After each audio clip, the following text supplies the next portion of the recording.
distorcida, porque elas vivem sob o medo. E aí tu vê outra coisa interessante. A esquerda virou o protetor dos poderosos. Poderosos hoje são protegidos pela esquerda. Pode ver, o Nexo jornal tem um chart, um gráfico de quem doou dinheiro para as campanhas para a presidência. Bolsonaro não ganhou dinheiro de nenhum banqueiro. Os banqueiros foram todos para a esquerda, em massa, PT e PSOL.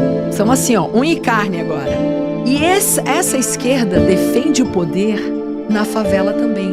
Na rua, no asfalto, quem tem o poder é quem tem dinheiro. É o cara exatamente que consegue pagar por 20 seguranças, todos armados, carro blindado. E na favela, quem que tem o poder? É o cara que tá com a arma, não é o dinheiro, é a arma. E os dois são defendidos pela esquerda.